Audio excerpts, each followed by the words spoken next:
Our first guest is a CNN commentator and a political activist. He's got a new book. It's called Beyond the Messy Truth. It's a New York Times bestseller. Please welcome to our show, Van Jones.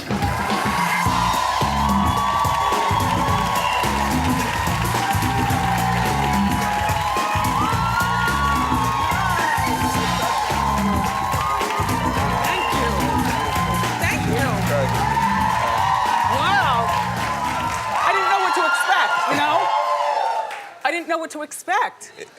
You see me on TV every day. I know, but in a different light. You know, now you're in my jewel box. I didn't know whether you'd be able to loosen up and, you know, get down with the funk. Thank you. I'm funky. I can get funky. Let me give you some Van Jones shoe cam, and don't forget to include your socks. Put your feet on those feet, and then look right there so you're modeling everything. Got my Beatle boots. Yes. These are my Beatle boots. So, you're very handsome and you're very tall, and you used to have a whole lot of hair. I found a picture.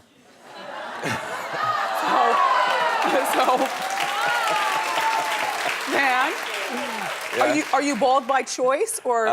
I didn't cut my dreads. My dreads cut me. That was a forced breakup. Now, how old were you about then? 23. I had just got out of Yale Law School, and I was going to fight for criminal justice and stick up for our folks being mistreated by the prison system. When you said Yale Law School, did you hear the audience go, what are your thoughts on the Meek Mill situation? It is absolutely outrageous. This is one of the worst things I've seen. I've never heard of a case where a brother is standing before a judge. The prosecutor says, do not put this brother in jail. The probation office says, do not put this brother in jail. And for some reason, the judge says, I'm gonna put him in jail anyway. The judge is supposed to be neutral, listen to the defense, listen to the prosecutor, and come down in a neutral way. The judge is the only person in the building who wants the brother locked up. That's wrong. That's not supposed to be that way. That's wrong. Well, you know, in her defense, she has been defending him for many years. Well, I mean, and he has violated probation. You know what? The thing is, you do something when you're 19 years old, whatever it was, silly, nobody lost their life. You've been on probation for 12 years. You and I couldn't be on probation for 12 years without doing something that somebody was going to criticize. So, but look at what he actually did. He popped a wheelie. This is in Harlem. He popped a wheelie, trying to entertain kids, should have done that, but he popped a wheelie. He got his wisdom teeth pulled out and got hooked on Percocet, went to rehab, told them where he was going, but they got confused about that. And then he broke up a fight that the police said he was doing the right thing. So somebody who... The fight in the airport? It was a fight in the airport, which he broke up, and the police said that he did the right thing when they looked at the video. Wow. So breaking up a fight, popping a wheelie to entertain kids, and getting off drugs, that don't make you a villain, that makes you a hero. You should not be in jail. You should not be in jail for that. What do you make of the judge's behavior? I don't understand why the judge is doing this, I would have to say at this point, when you are the only person in the building. The prosecutor always says, put the brother in jail. The probation officer is usually iffy. When the probation officer is on your side and the prosecutor is on your side, that means you can be on the streets. Why is the judge going way left from everybody else to put him away? I think she probably has some kind of... He didn't do the remix. I don't think you should go to jail for that. So what I would say is, you know what, Judge? Recuse yourself. Let another judge look at it. If another judge looked at the same situation and agrees with you, but at this point, it does not look right. Do you still practice? Listen, I have my license. I actually am representing a few people, but the main thing I do, honestly, is I try to be in the court of public opinion. Because a lot of times people don't understand what's going on in our communities, why certain things happen the way that they do. And you know, one of the reasons I wrote my book, Beyond the Messy Truth, when you're doing real work with real people, you get some common sense that a lot of times people in the high places don't have. So that's what I'm trying to... Did you and your wife meet at Yale Law School? She's a lawyer too. It's two lawyers. You've got a good situation. Well, I'm happy about it. We got two little boys that are both doing well. I was given a speech at a law school, and she was a law student who would put the thing together. Hey, now look. What the Weinstein is going on around here? No, but back to you. Yes. So Van is the first speaker and person of your stature to sign with Rock Nation, which I think is fabulous. Thank you. Thank you. You know, your activism and the whole bit. You're bridging the gap between hip hop and politics. Yes. Which is wonderful. Yeah. Well, I mean, but that's how hip hop started. People act like, you know, hip hop was always at the beginning the voice for the voiceless. It was a CNN for our community when we didn't really have a voice.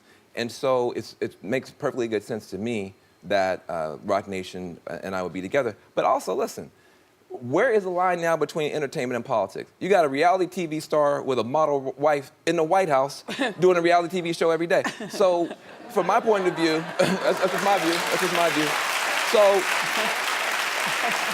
So, hey, look, you know I'm gonna keep it real if you have me on the show now. You're a good guest.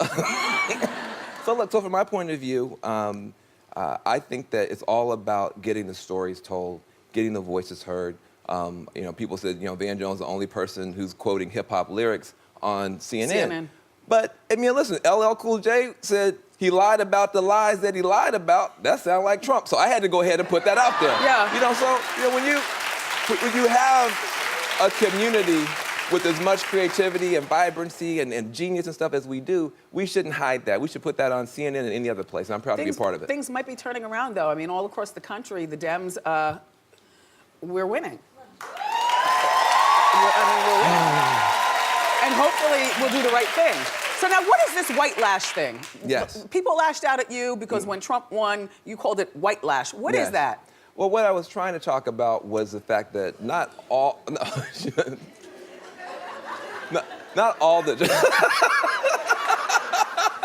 you're not stirring nothing.